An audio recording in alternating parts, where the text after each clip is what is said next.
Anybody else having a fucking mentee bee when they walk into the grocery store? Because I sure as hell am, because every time I fucking walk in there, the prices are so fucking jacked up, it is impossible to fucking live. Welcome back, guys. In today's video, I'm going to talk to you about something that I'm very passionate about. Something that has been on my head for quite some time. And I decided to do this video because I happened to see a video of a young man that I can relate to. And I don't know your situation, but if you relate to these things, you might want to listen to this. And I know that this is a 20-minute video. This is the longest video I have ever made. But I wanted to get this to you guys now that it is fresh in my mind. So let's get into it. Anybody else having a fucking mentee bee when they walk into the grocery store? Because I sure as hell am, because every time I fucking walk in there, the prices are so fucking jacked up, it is impossible to fucking live. Man, impossible. Gas goes up 5 to 7 cents per fucking day. This is ridiculous. I work hard. I went to fucking school, got my education, pay my fucking bills, bought my kids a house, did everything that I'm responsible as a fucking adult and a parent. And my fucking paychecks are taxed up the fucking ass. And I can barely afford to live with my fucking kids. How is this fair? How is this fair? I would love to know how government officials think this is okay. Meanwhile, while they're sitting in their fucking beautiful homes, their fucking vacations, and not having to worry about a single goddamn cent that they fucking spent. Let me share something personal with you guys. I am not a multi-billionaire by any stretch of imagination. But I am financially solid, extremely well, that I don't have to worry nor work for the rest of my life. The state of the economy as it is right now does not affect my wallet one bit. Gas can go up to $5, $10. Sure, things will be more expensive, but it's not going to break my wallet either. The reason I'm saying this is because if the economy as it is not affecting my wallet personally, do you think that the economy is going to affect those people in Congress who are making millions of dollars? Do you think that it's going to affect those news anchors or those TV reporters who are reading bullshit that someone gives them on the screen, that the economy is doing good? Sure, the economy is doing good for them and their elite friends that they associate with, so therefore everybody else's economy is doing good. The economy is doing good for myself, but they don't associate with the working class America, with the blue collar people. I do. I talk to them all the time. I meet with them, and every time I get a chance to talk to people, I always ask them, how are you doing? I hear that from them every day. So don't think for any minute that those jackasses in Congress really care about your situation, that they are concerned about the state of the country because it's affecting everyday Americans. They themselves don't even associate with everyday Americans. They only come and associate with you and me every 4 years when they need to vote, listen to you, how things are going hard, and they understand, yeah, they're going to fix it. You know what? They've been trying to fix all these problems ever since I was a little kid. And you know what? It finally dawned on me. They're not going to fix them because if they fix them, you will have no reason to vote for them. So there's no incentive to fix anything. Blue team or red team, they do not give a damn. I do not count on them to fix my problems. I have to scratch my own backs because no one's going to look after me. Not those idiots. But here I am, crunching everything down to the last fucking nickel to make sure we can survive. I totally understand her frustration. I have been there. She's frustrated. I feel sorry for all of us. All of us. I can't believe the world we're fucking living in. Like, this is fucking ridiculous. She's about to lose it. I know she's venting. It is frustrating as hell. It really is. Fucking ridiculous.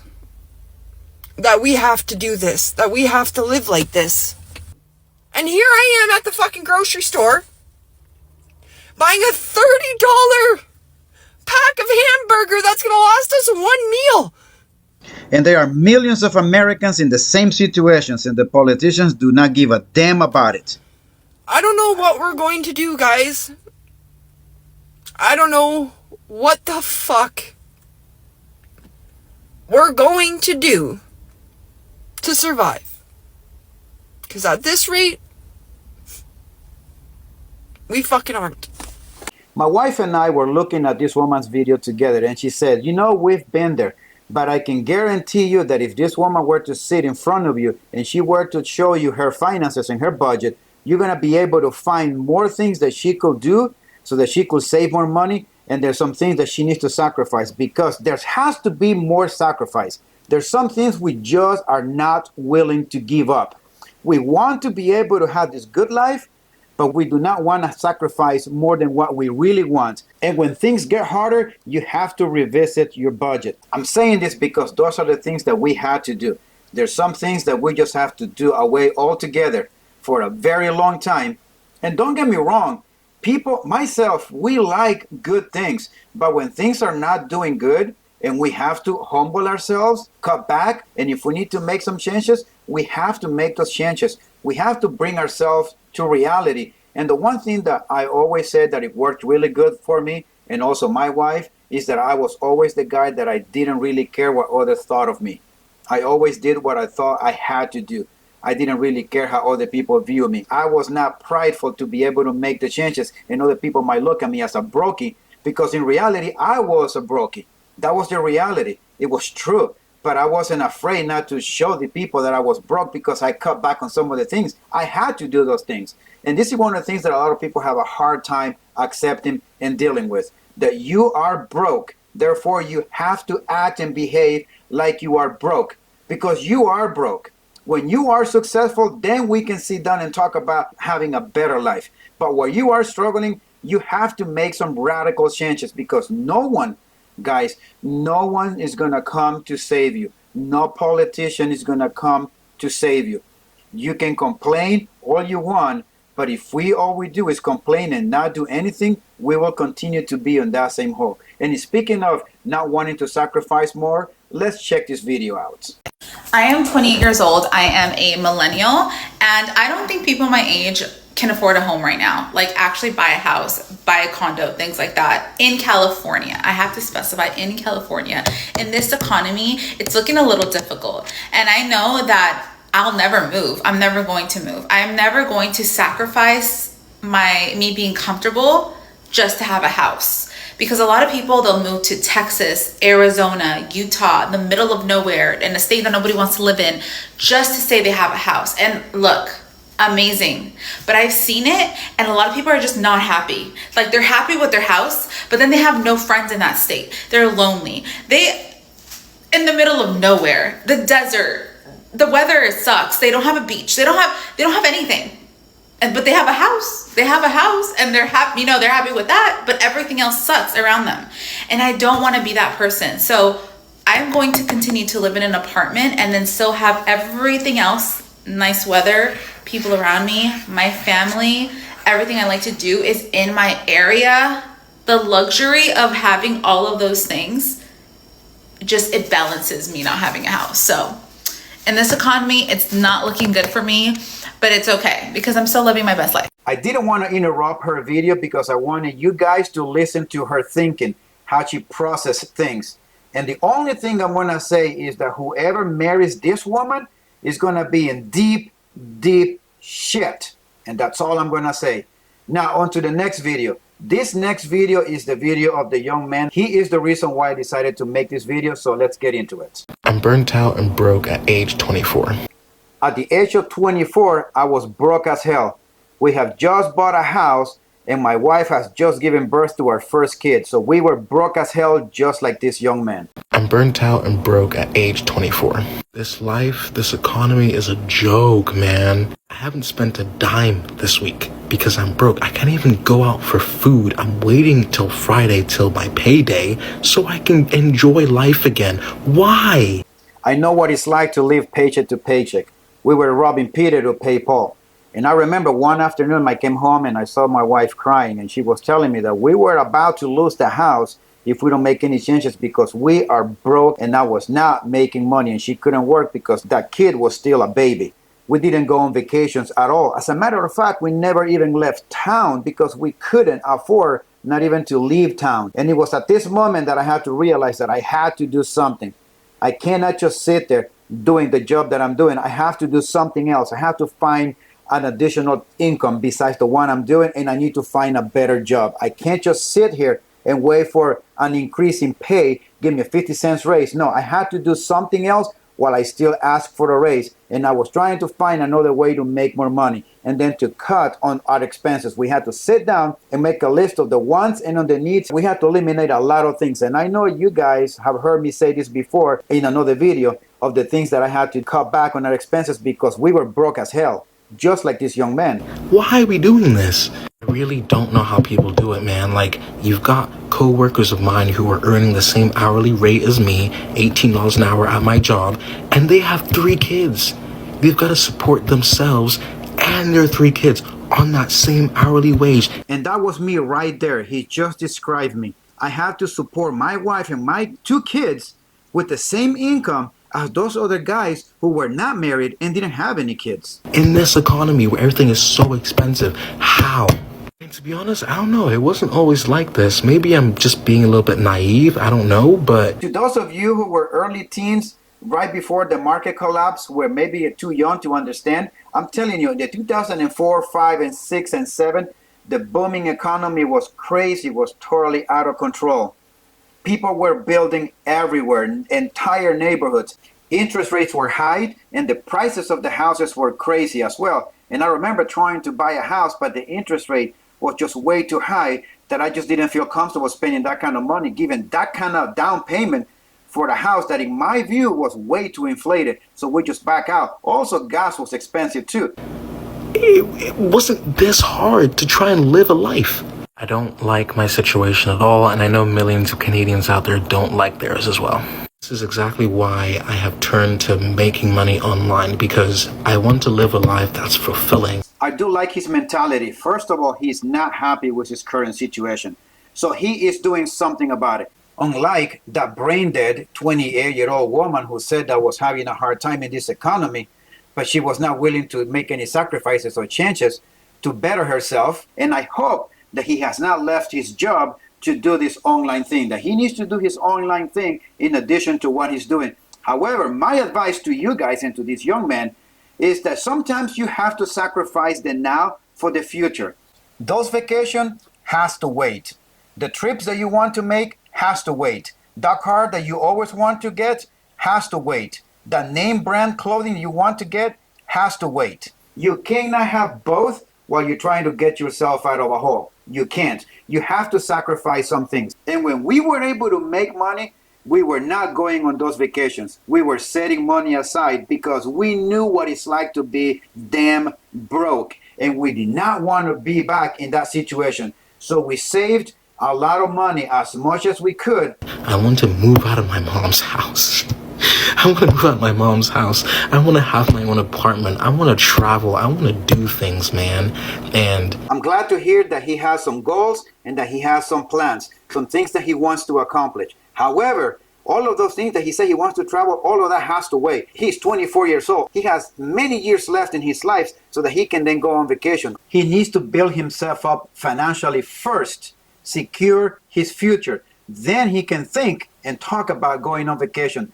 But that's something that I will do. That's something that I did. And that is something that I would suggest that you guys do as well. And you have heard me say many times that no one's going to come to save you. This is exactly what I mean. Because a 20, 22, 23, 24-year-old woman, a man can come and save her. He can come and marry this woman and then bring her out of that situation that she's in, because the woman is always marrying up, always dating up. So you as a man, no woman is going to come and want to marry down to you in the situation that you are in. In the case of this young man living in his mother's basement, no one's going to come to save him. You have to build value for yourself, because society, for the most part, does not give a damn what happens to men. You have to rescue yourself, and you need to sacrifice now for the future. with the job I currently have and the economy and how much I'm getting paid, I am not able to do any of that whatsoever. When I'm in my 30s, I need to be making a shit ton of money, man. I am very happy to hear him say that when he is in his late 30s, that he needs to be making a shit ton of money. I'm glad to hear that, because that's exactly the goal that I also had for myself. I need to be making a lot of money by the time I hit 40, because my retirement age was 55. And the next thing that this young man needs to do is that he needs to go to work for his goals. This is the line that I always tell people. Vision without work is daydreaming. And if you don't go to work, that's all it's going to be. But I also say work without vision is drudgery, and that's all you're doing too. You can sit and complain all you want about how bad the economy is, how those assholes out there in Congress are, they don't give a damn about me, and everything is expensive. Yes, it's okay, whine and complain, but do something about it. Don't just sit there and wait for those jackasses to come and fix your problems, because they're not going to fix your problems. You have to fix them yourself. You have to scratch your own back, because no one's going to look after your own back the way you will do it for yourself. 30 years old and you're still struggling? No, no, no, no, no, no, no, no, no, no. That will not be me. No. I do like his mentality. I do like his determination. The next thing that he needs to do is he needs to set short-term goals that you need to achieve that will help you get out of situations you're in. Whatever that is, if you need to make extra money, get yourself some short-term goals that you're going to do X for X amount of time until you find something better. You need to constantly be working on goals. Set yourself a 5-year and a 10-year goal. Hold yourself accountable when you are slacking, when you're falling behind on your own goals. Also, don't let anybody else come and tell you that your goals are unrealistic, that you cannot attain them, that everything is hard. Yes, it is. But do not listen to those people, because they are going to hold you back. It's going to demoralize you, and you cannot have that when you're trying to get ahead in your life. You need to surround yourself with people that will build you up, that will encourage you. Whatever success you want to achieve, talk to those people who are successful in the area that you want to succeed, because they've been there, they've done that. Do not seek advice from someone about marriage and relationship that is not in a successful marriage. Same thing goes with goals and achieving success. And one last thing, when you are on the road to success and you are doing very good, I'm going to suggest that you please do not blow your money away. Do not fall for whatever advertisement they throw at you every day. I'm telling you, I still get till this day text messages, phone calls, emails, letters from people telling me that I can refinance my property and get some other equity out so I could go on vacation, I can do this. They put things in your head so that you are stupid enough to buy into that. I'm telling you this because I have friends of mine personally that's exactly what they did. They started going on this lavish vacation, buying the new car, buying a bigger house, and spending money left and right. I, on the other hand, was saving my money. When I look back now at age 44 that I am, and I look back and I talk to some of those people, they're still working, and who knows how long they're going to have to work for, because they did not save their money. When they were making money, instead of saving it and setting it aside and be smart with their finances, they were just blowing it away. One last thing before I forget. The one thing that I did, though, that helped me get out and focus on my goals is that I got rid of all of my social media. I deleted everything. That takes way too much time out of my life that I could spend focusing on the things that I needed to do to make money. And I realized that I spent a lot of hours on that damn social media. I was staying up late, keeping up with the Joneses. Getting rid of social media saved me a lot of time. And I spent that time on things that were bringing me success, things that helped me get out of the hole in which I was. I was reading books about investments, finances, money management, how to get out of debt, how to properly invest, when to invest. Instead of reading all of that garbage of social media, I started buying books, and I sought the advice of people who were succeeding in real estate, who were succeeding in investment, who were succeeding in the stock market. Those are the people's advice that I was looking after. And my wife trusted my judgment and my leadership. She was able to see the goals that I wanted to achieve, and she was able to latch into those goals. She knew exactly what I wanted to do, and even though she stayed home for most of our married life because we were having kids and I was the only one working, she was very good with the finances because she knew exactly where I wanted to take our family. So she was also part of that success in knowing and being smart with the money. She was with me in thin and thick, sickness and health, rich or poor, and the good and the bad. She was with me in the trenches. But with discipline, ambition, goals, drive, and a direction in your life, anything is possible. You just need to be on your grind all the time until those goals are achieved. And remember that no one's going to come to save you. No one's going to watch your six the way that you will watch your six for yourself. You need to be focused on your goals, and you need to be goal oriented. If you don't have any, start working on it. You need to watch your six, guys, at all times, and I'll see you next time.